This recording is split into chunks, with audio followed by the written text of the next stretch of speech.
This particular reading, you might have noticed, is called A Night Out of Poetry for Adam Stevens. Adam Stevens was a young man who might have been here tonight. He would have been a freshman at Georgia Tech this year. It was his school of choice. He would have wanted to have come here. One of the things I always loved about teaching, and particularly in the fall, is seeing brand new kids.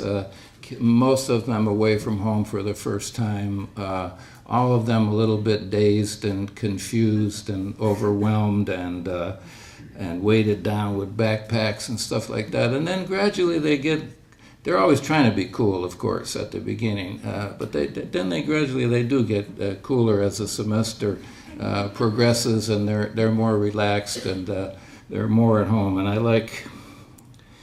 like seeing that as a teacher, and I might have seen that with Adam. But Adam, unfortunately, was killed in a drunk driving accident a little over 2 years ago. He was neither. And his father and his family have become friends of mine and Travis and Katie's and Jenny's, and John has helped support poetry at Tech. So we're dedicating this reading tonight to Adam. And I want to read one poem in his honor, and then I will introduce the poets to you, as I usually do, all at once and quite briefly, so there'll be a little more time for poetry. And then at the end, if you give me 1 minute to stand up again and thank the proper people, I'll appreciate it. Some of you know this poem by A.E. Housman called To an Athlete Dying Young. Adam was a very good tennis player, too. To an athlete dying young. The time you won your town the race, we cheered you through the marketplace. Man and boy stood cheering by, and home we brought you shoulder high. Today, the road all runners come, shoulder high we bring you home and set you at your threshold down. Townsman of a stiller town. Smart lad to slip betimes away from fields where glory does not stay, and early through the laurel grows, it withers quicker than the rose. Eyes the shady night has shut cannot see the record cut, and silence sounds no worse than cheers after earth has stopped the ears. Now you will not swell the rout of lads that wore their honors out, runners whom renown outran, and the name died before the man. So set before its echoes fade, the fleet foot on the sill of shade, and hold to the low lintel up the still defended challenge cup. And round that early laureled head will flock to gaze the strengthless dead, and find unwithered on its curls the garland briefer than a girl's. Now these three poets who are here tonight are all poets I've known for a long time, and whose work I've loved for a long time. They've all been colleagues at one time or another, one place or another, so it's a particular treat to have them here all together. Kate Johnson is going to read first. She's the opposite of three books of poems, This Perfect Life, When Orchids Were Flowers, and Wind Somewhere and Shade. That's a title I love. She's been on the writing faculty of Sarah Lawrence College for many, many years, and for the past decade has been the director of the MFA program in poetry there. Along with another poet, colleague of ours at Sarah Lawrence, named Jean Valentine, I consider Kate one of the very best pure lyric poets in America. Please welcome first Kate Johnson.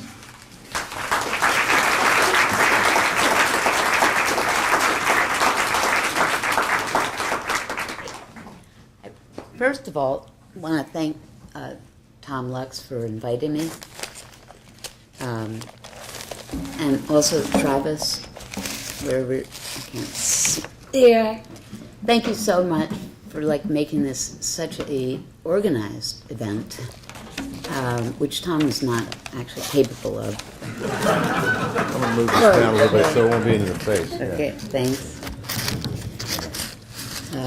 Thank you very much, and thanks to all of you for coming tonight. I'm really glad to be here. You may not be, but I am. So we'll see what happens with that. Are you confident? Okay, good.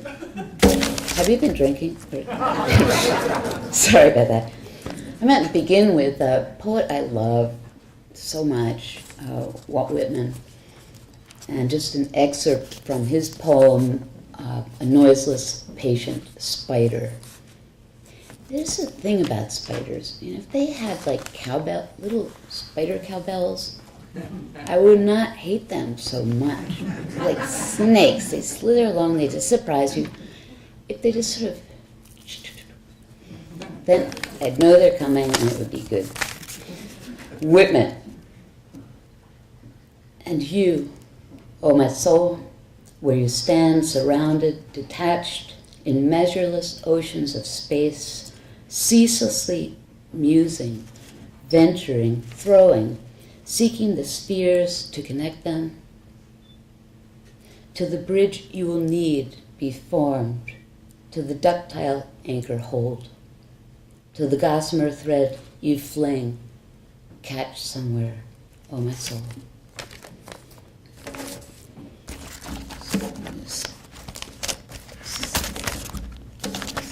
With one of a really, really amazing title. It's called Untitled. I forget, it's Viktor Frankl, right, who said that what is to give light must endure burning. So this is Untitled. It is not white, cannot float. It doesn't think there are so many flowers in this garden.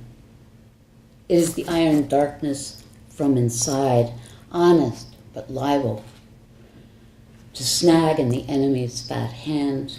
It's the goat, shivering dog, bad girl, the unwanted, different. It is anything different. What is a soul? Shame, they said. You should be ashamed.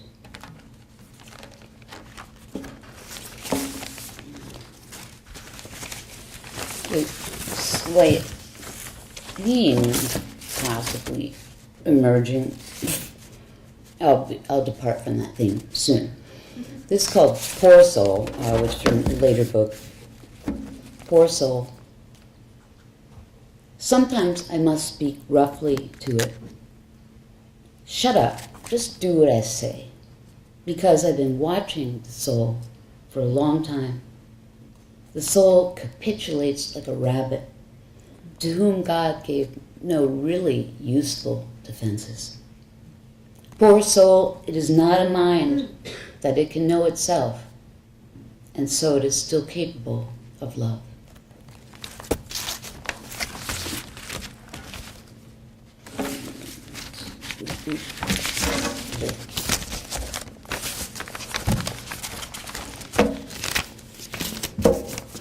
And this is a poem, I don't know what happened. I was thinking, I forget the poet who said, we were all asked in a class, what would you bring with, you're on a desert island, what's the book you'd bring?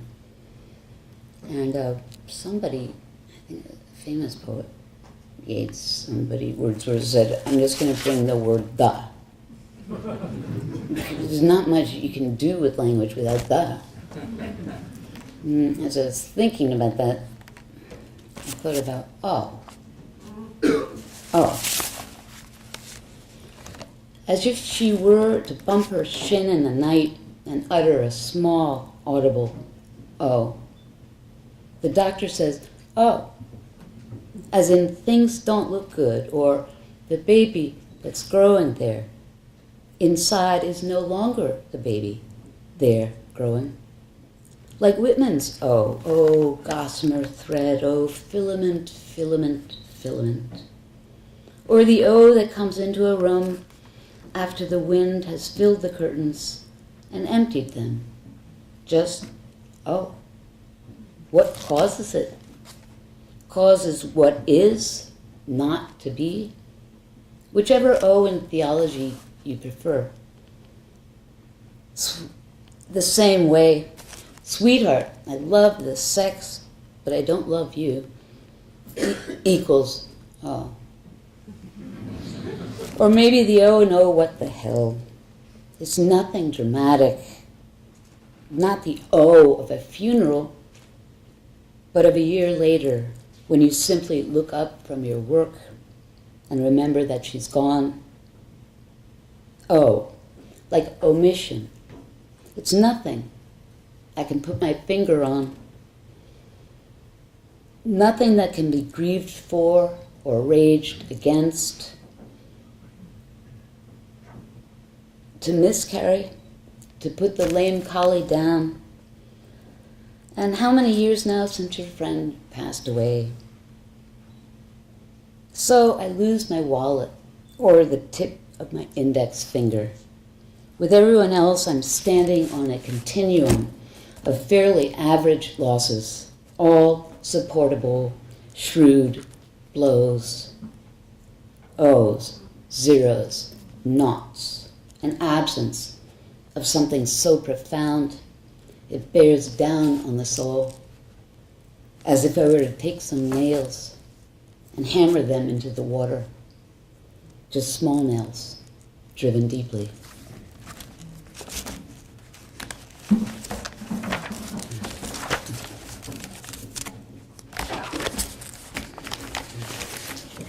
Yeah, I think maybe I'll just do this really, I can't do that. I was going to do a really bad thing. I think I'll do that bad thing.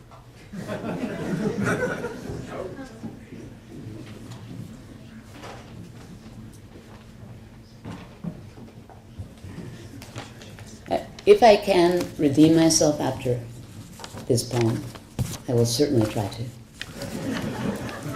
This is a rough draft, but it's called Night Waltz. It's a block parties, former Eagle Scouts and cheerleaders offering donuts, chocolate domed, ready whip. Golly, it's fun at the PTA.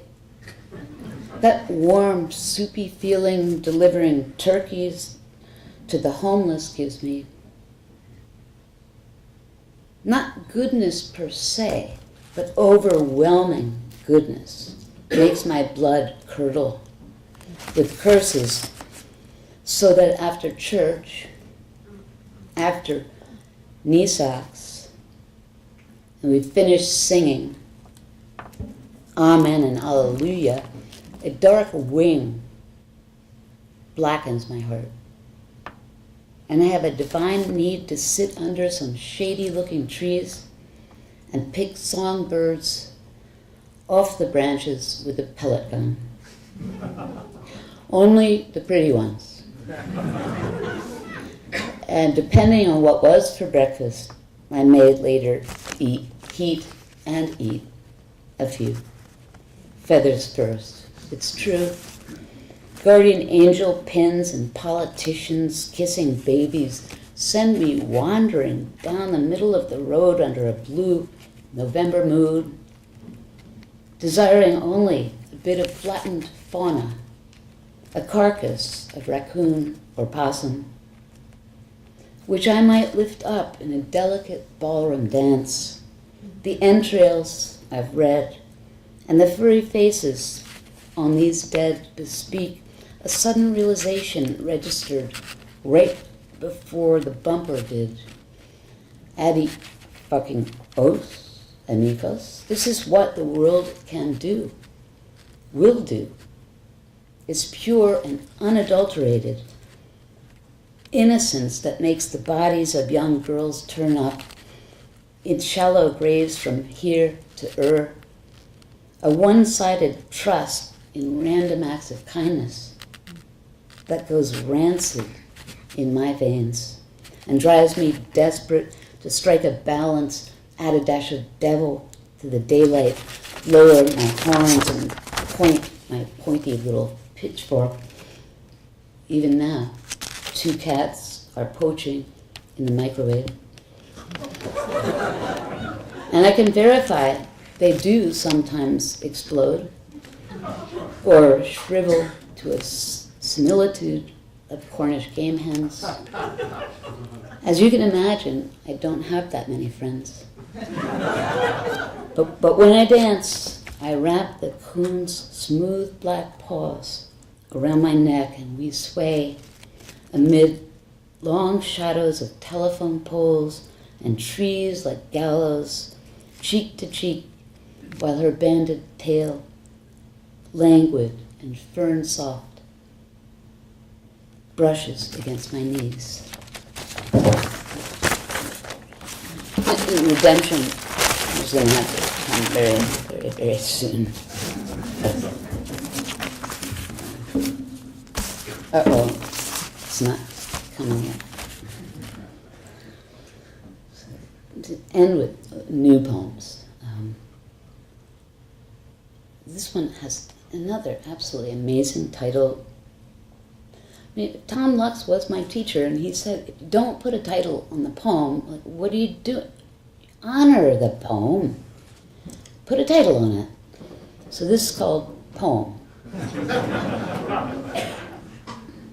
The truth, I wanted out of the conversation because your consummate sadness was spilling over my perfectly green and recently watered garden, and I had 8 flats of annuals to put in. You were trying to make sense of your mother's recent death, telling me she wasn't even there at the end. And did I think that could happen? Can the soul leave the body and the body still live? I gave you the answer you wanted. Alive, your mother was a queen bitch who never had a soul. But as said, sure it can. I meant, just look at me.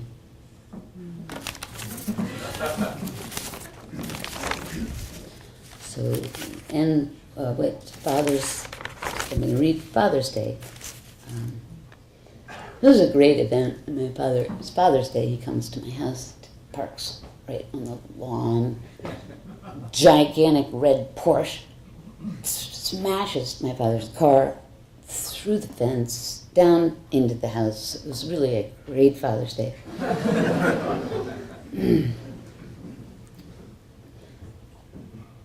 Father's Day, across the lawn of weeds and misplaced geraniums, wind gusting 15 knots and itching to blow any old body down. My parents walk. Under a savage pine they troop from the horrifying yard into our horrifying house for lunch.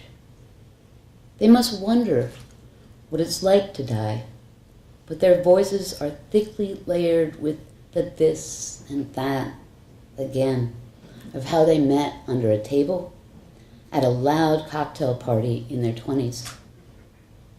Then babies came, some alive, some not. What mind can console the heart? But they were kind about the burnt soup, cold chicken, sweet to taste the frozen berries, topped with fake whipped cream. After they drove away, I hid behind our neighbor's shed, waiting for someone to come looking. I would have held out longer, but the chill wind drew me home to wash dishes, wipe the table. Later, outside, I told God, you can come to our house too, but don't act like God. Just sit down, grab something from the fridge, whatever you think on earth. We remember what we don't want to remember, and forgiveness is not a clean nail. This would end with, this is so, I tell my students, do not use the word God, do not use the word soul, do not, etc., blah, blah, blah. So I just go home and do this. The peonies. God, on whom I have just slammed my shabby door, God of the crimson azaleas, God of light and untried crimes, unspeakable God of love. Today the peonies open, with ants darting across their sugary heads, ruby pink and stems the green of wind, but tall and listing now, each one needs to be held, staked loosely bound. Do you think, dear God, that this is a poem about peonies? Thank you very, very much.